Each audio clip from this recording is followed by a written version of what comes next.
I am crucified with Christ. We are crucified with Christ. But henceforth, do not forget that we are not only crucified with Christ, but we are doing missions with Christ. We should be walking with Christ daily. Amen? Salamat gid sang choir, kag sang katutom sa aton mga kababayan nga sa gihapon nagapadayon sang sining aton music ministry. We're hoping ang mga kalalakinan makaupod man para may baho man kag tenor ang aton nga choir. Amen. Sunod nga si Mana si Alfie kag si Toto Florence kag si Nonoy Leymar maupod na sila. The same invitation goes to all men who may have the gift of music. Amen? Ang Ibanghilyo sa subong nga adlaw mga hinigugma, ang aton nga ginbasa, ang palaanggiran hanungod sa mga agsador, is a pretty much strong passage to read. Medyo masakit ini nga mga bersikulo kag istorya basahon kag kadamo sa mga pastor kag mga ministro kag mga pari ang nagalikaw sang sining dinalan nga manginbalasihan sang pagtuon kay medyo mapintas ini sa aton mga palamatinan. When in fact I reflected and meditated for a catchy title, and I came up with this, Disobedience Extravaganza. Pastor ka, budlay man sila nga tinagaman. Pero ang ining extravaganza, for your information mga kauturan, and what comes to mind when you hear the word extravaganza? Daw sales sa Showmart, no? Pero ang buot silingon sina, display. Okay? Display. Disobedience display. Nang show, wala? Show of disobedience, in simple words. Wala huya-huya ng kabalan nga pagladlad sang pagkamasinupakon. Okay? That is the simple translation with some explanation of the word. The parable begins with a man buying a field and planting grapes, planting vines of grapes, which was a common thing in the context of Israel during that time. Ang gintinguhan sa mga Hilonggo translators ng Bible nga gamitan sang isa ka common nga tinaga sa aton kagamo ni ang agsa sa mga kaedad ni Jenica kag iban pa do hindi na sila familiar sang sining nga word agsa. Ang ilas niya nga mga tinaga subong niya mga wifi, mga Google Meet, mga ano pa ang mga common nga words sa ila, upload, download, ano pa siya, pero mga agsa, wain ang nila man, wain ganun sila balo kung ano ang botsilingon sang disig, sang tahop, ang balanan nila ya, only rice. Okay. Nang kadamo sang mga kabulaskugan nga nagakatabo sa mga kaumhan, parte sa sining mga agsa kag mga pasagod sang sapat, may iban niya nga tawo nga naka-experience siya nga ipasagod niya ang iya bakiya nga kanding, hambalon niya ang manog sagod, nga hambalon niya nga, sige, sagod da kay tunga ta. Pagkasunod nga adlaw, gindulungan siya sang tunga sa labador nga karni. Nga may isa katiil, may tunga nga ikog, nga tunga nga ulo, tunga nga batikulon, tunga nga atay. Gali, ang ginobraya sang manog bantay, imbis nga pabatao niya, giniihaw niya na ang sapat, kagintagaan ang tag-iya sang katunga. Perti no? May mga amo man sila di sa kamong nga nabatian.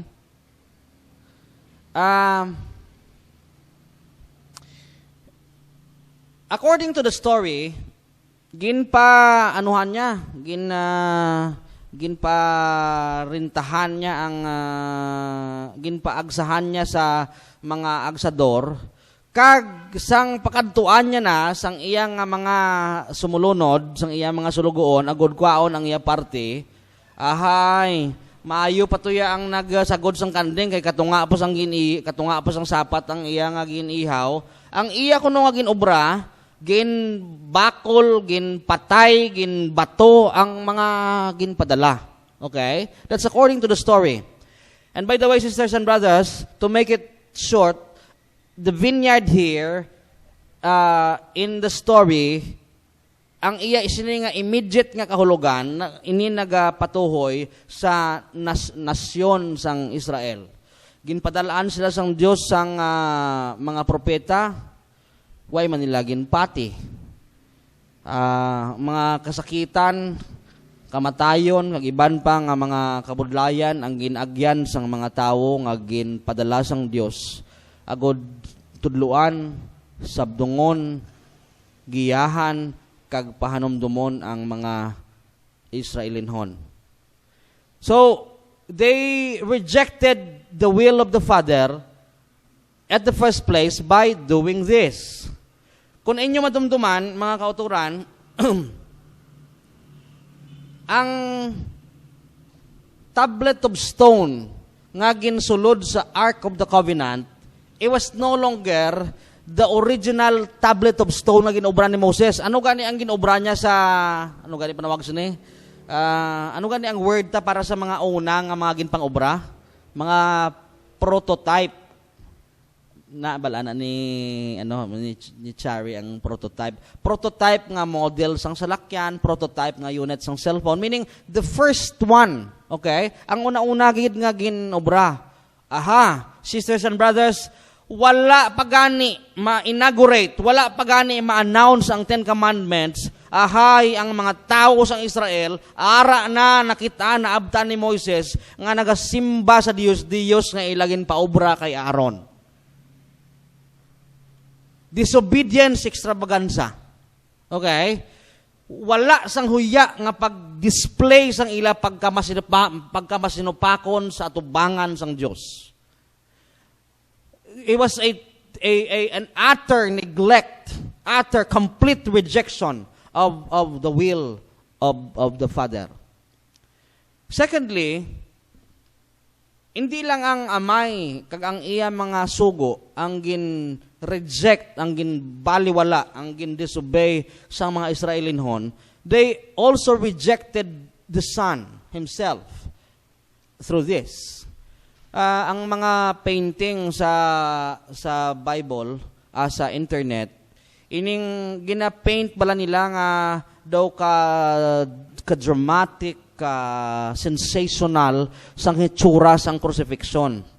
It is very interesting to note that if you look at the actual crucifixion nga pamaagi sa mga Romanhon agod patyon ang mga insurrectos, ang mga rebelde, amo ni actually ang iyay tsuray. Can you see it?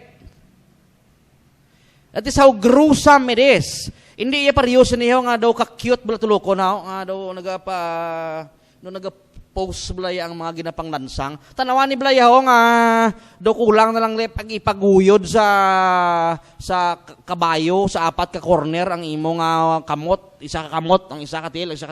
Ara pa das tubang mo ang iban guro nga mga nagpalalagyo kag pagkita sa ilaw ay naslagin lansang pang utod lang ang ilang mga ulo, agin pang lansang man. That is how violent the sin was.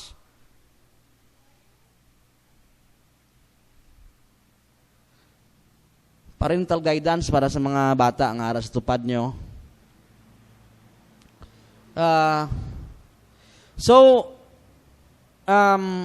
Israel also rejected the Son through this action. Sisters and brothers, another display of disobedience. Another utter display of rebellion against God. And finally, The rejection of the Holy Spirit. Now is the time, ginatawag ta ini mga kauturan nga spirit age because we have not seen the Son. Wa ita makita ang istorya lang aton tanan-tanan. In fact, our religion, sisters and brothers, the movement that we have is a religion of memory. It's a religion of memory. It's a memorial celebration. Magsiling kita nga memorial celebration, ara lang sa aton huna-huna, nanging tradisyon ta ginapass on sa aton. Wala na kita sang actual nga nahawidan nga mga ebidensya sa ni, kundi ang aton pagtuo lang kag oral tradisyon nga ginpalaton-laton halin sa aton mga kamalaman. Salamat sa balaan nga kasulatan, salamat sa mga testimony, salamat sa mga testiwali sa mga tao nga nauna sa aton kung ano kaayo ang Ginoo sa ila, ginpalambot nila ina sa aton subong panahon. But in what way that people, in what way that the Israelites, in what way that the church today rejects the Holy Spirit? Ano ang natabo? Remember the beheading of John the Baptist. Si Juan was the first and the last prophet ever recorded in the Bible because sang mga 400 years of silence, ang ginatawag nga intertestamental period, there was absolute silence. There was deafening silence. May makabulungol nga kalinong. Wala gid sang tingog nga nagasabdong sang korupsyon, sang kabulaskugan nga ginaobra sa mga tao sa templo, and so on and so forth. Wala gid sang seer. Wala gid sang mga tao parehas kay Isaias, kay Ezekiel, kay Jeremias. Sino pa to nga mga great people of the past nga ginapangayuan sang laygay sa mga tao? In other words, for 400 years more or less, these people were pastorless. They were prophetless. And there was no voice, there was no communication from God whatsoever nga nag-aabot sa ila. And here comes a man nga nag-abot with all his simplicity, with ka-irresistible, ka-bakod, hindi mo mabalibaran ang authenticity sang pagpangabuhi kag sang mensahe ni Juan kay kasimple sang iya pangabuhi. Nga kasimple, ang iya ginakaon, ano gani? Nang karne norte, kag sinugbang baboy, kag hindi na mo ang ginakaon ni Juan. Ang ginakaon ni Juan, locust and honey.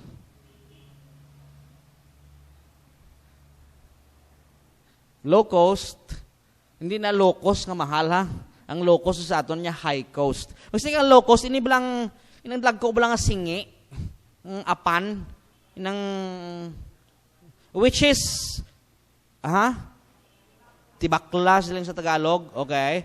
Which is a very good source of protein, okay? In other words, it's a raw substitute for meat.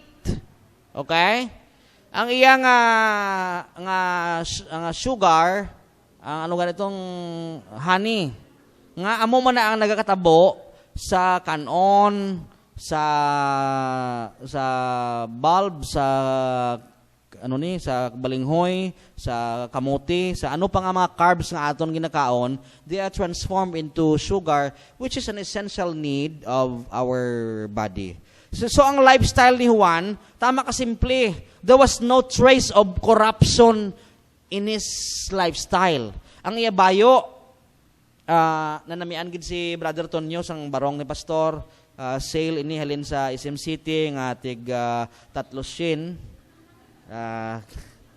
Salamat gid sa pag-apresyar. It's 3 for 1,000 actually. 350 pesos nga kay ang supply da sang relief subong sa banwa limitado na, so si pastor na compel nga magpa SM. But for John, his daily outfit, ang iyagang ginasuksok nga bayo was camel's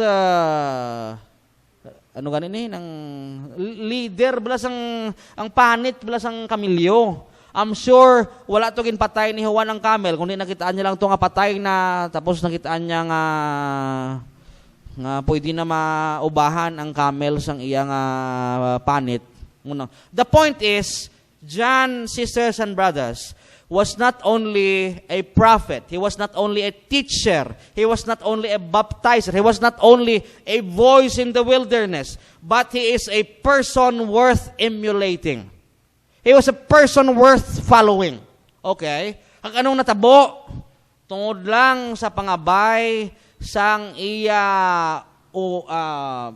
ano gani panawag sa iya daughter-in-law, halin sa iya immoral nga ikaduha nga asawa, ginpautod ni Herodes ang ulo sang sining balaan kag putli nga tao, which, sisters and brothers, is an utter sin against the power of the Holy Spirit. Mga utod, hindi ta kinahanglan patyon ang mga huwan sa aton panahon. Ini mga outspoken nga mga tao, ini mga tao nga nagatudlo sa aton. Ini mga tao nga nagasakripisyo sa ilang mga kabuhi para kita ma-remind sa aton mga responsibilidad. Kung wala taman gihapon ginapamatian ang ilang mga laygay, that is tantamount, sisters and brothers, to rejecting the will of the Spirit in our lives. Here is another display of obedience. This, can you guess what is this? Students of the Bible, anybody? This story is found in the book of Acts.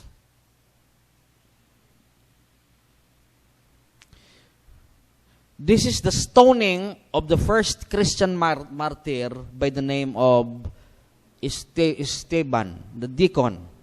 Si Esteban nga deacon. Si Esteban nga deacon, mga kauturan, wala lang yan nagakontent sa iya kagalingon sa paghatag sang Lord Supper or sa panghimos, kundi siya isa ka misyonaryo. Si Esteban, filled with the Holy Spirit, has outdone his calling. He has made himself available as a teacher, as a helper, as outreach worker of the early church during that time. Kagtungod sila, na-provoke man ang mga Israelinhon sa iya kabuhi, sa iya pagtudlo. This is another John the Baptist in another phase. Okay? In another body. Ang natabo, way sa ginotdan sang ulo, pero ginbato siya hasta nga mapatay. Which, sisters and brothers, is another display of disobedience on our part. Nang pagkabalingag balanga ginapabugal ta sa atubangan sang mga katawhan. Apparently, sisters and brothers, rejection of God the Father, rejection of God the Son, rejection of the Holy Spirit, as taught today through this parable, hindi lang ini balatian, hindi lang ini problema sa mga Israelinhon, hindi lang ini problema sang una nga panaghon, kundi this has become a daily problem of every person, of every church, of every faith community these days. While today, natalupang danta nga ang display sang pagkamatutom sang pila ka mga tao sa kalibutan kitaon man ang utter display of disobedience sang mga katawhan sa bisan diin nga lugar, which that does not exempt us, dear church people. Basically, this is a wake-up call for me. This is a wake-up call for our officers. This is a wake-up call for our trustees and this is a wake-up call for every one of us as we are serving, as we are still becoming a part of what we call church. Now, here is the practical part of the parable. Ari karon ang application part of the story as the ending part as taught by Jesus. Siling ni Jesus, the stone who the builders rejected become the head of the corner. Ang inang ginuwahig nga bato, amo galit ni siya ang pinaka-importante nga bahin sang bilog nga structure. Okay? In other words, that which we crucified, that which we reject, that which we ignored, is in the first place the most important part of our lives as Christians. Ang ining aton ginabaliwala, amo ni gali ang pinaka-importante nga bahin sa aton pagkabuhi bilang mga tumuluo. Ang siling pag-iid ni Jesus, I tell you, then, that the kingdom of God will be taken from you and be given to a people who will produce its fruit. Sisters and brothers, this is a warning of judgment. Okay? This is a warning. This is a serious warning of judgment. Nga, kung hindi mo paguntatan ang imo pagkabatinggilan, kung hindi mo paguntatan ang imo disobedience extravaganza, ang imo nga nang sige-sige nga pag-disobey, husgahan ikaw sang Dios. Kay nga aman, natapos na ang iya misyon sa pagluwas sa imo kag sa akon. He will no longer go back as a Savior. He will not come again as a Savior, but He will come as a judge. And the privilege will be taken away from your hand, and it will be given to the person who is worthy of it. Amen? Are you with me? Are you with me, people?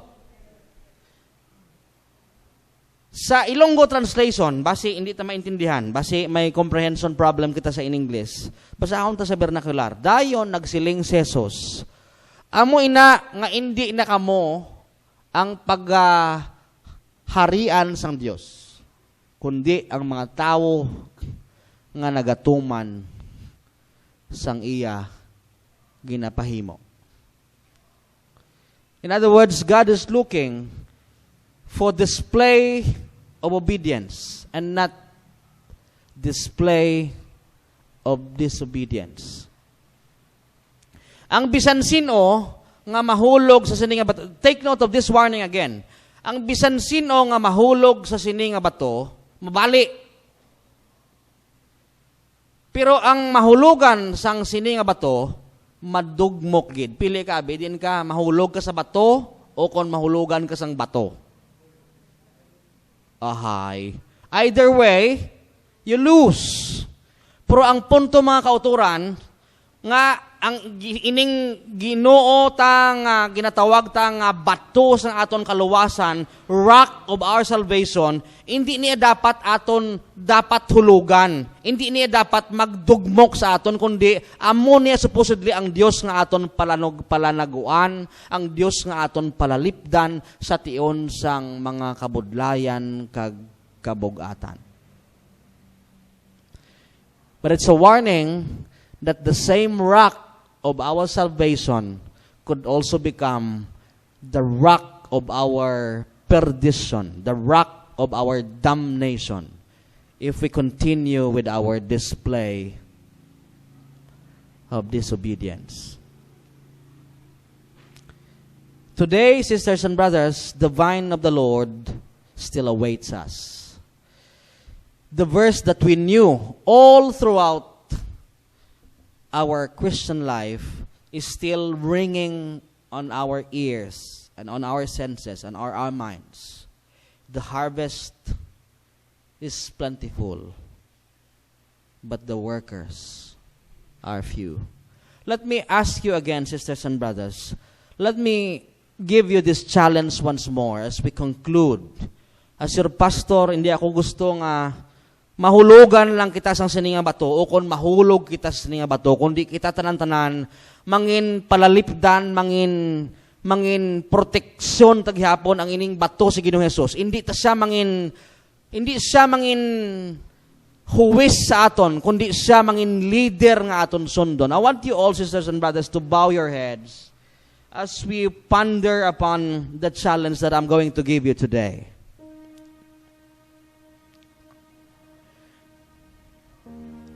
The beautiful thing about our God is He is a God of second chances. Our God is a God of grace. But this grace is not without its limits. Time will come sa liwat nga ang Ginoo magabalik bilang huwis, bilang auditor, nga maga-double check sa aton performance tungod nga gintagaan na niya kita sang kaluwasan. Ang punto, mga kauturan, would you still make yourself available to become part of the workforce of the vineyard? Silingon, maluyag ka pa bala nga pareho sa sadtong una nga bata. Sang una, nagpamalibad ikaw, pero susubong, maluyag ka bala magbago sang imo mahuna-huna hal magasiling, Lord, I'm sorry that I rejected you with your first offer. Today, I'm changing my mind. And I'm going to work in your vineyard. Would you like, sisters and brothers, to change your mind and work in the vineyard henceforth? I'd like you to rise from wherever you are. Palihog tindog lang mga autod kung sa diin ikaw. Kung masiling ka sa imo kong galingon, Lord, I had been disobeying you. And today, henceforth, I pledge my life to become obedient once more. Henceforth, I'm going to be part of the obedience display and not disobedience extravaganza. I see you, sister. Thank you, brother. Salamat manoy. Salamat manay. Salamat utod. Salamat manay. Salamat gid manoy. I see you, sister. I see you, brother. Thank you. Praise the Lord for you, brother. I see you, brother. I see you, sister. Salamat manay. Salamat lola. Yes, manay. Praise the Lord for you. I praise the Lord for you, sisters and brothers. Today is the time that your Lord Jesus Christ is not telling you to, is not being gentle with you, but He is commanding you as the commander of the army, as your Lord. Time will come nga hindi lang siya mag-aabot sa liwat nga mangin manluluwas, kundi siya mag-audit sang imo performance. Thank you. I see you, sister. I see you. Thank you for your response.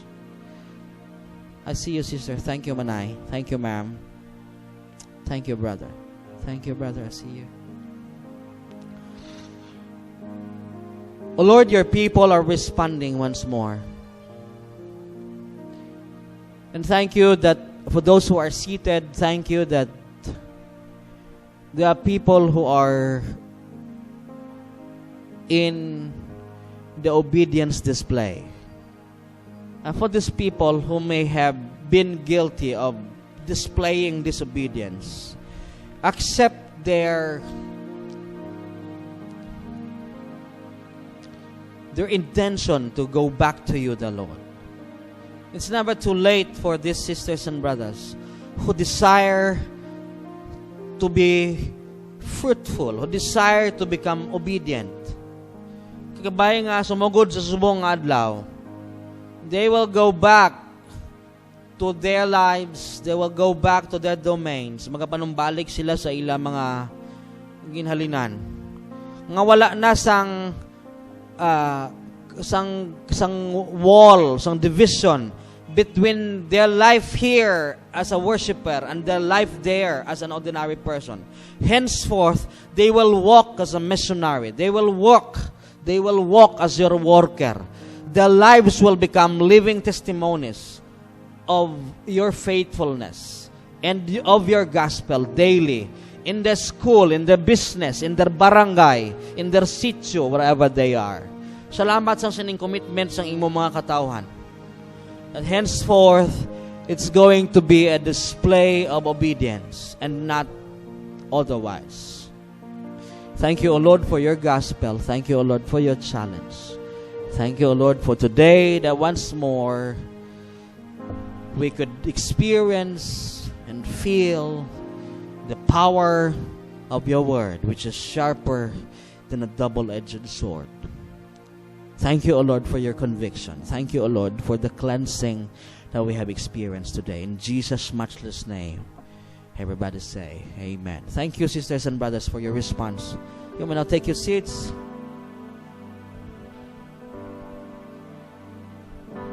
You are the peace that guards my heart, my help in times of need. You are the hope that leads me on brings me to my knees. For there I find you waiting, there I find release. So with all my heart I worship, and unto you I sing.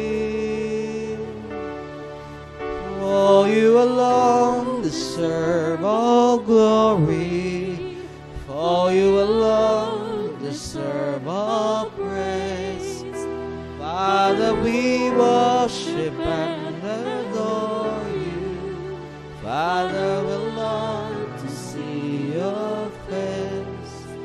For you alone deserve all glory, for you alone deserve all praise. Father,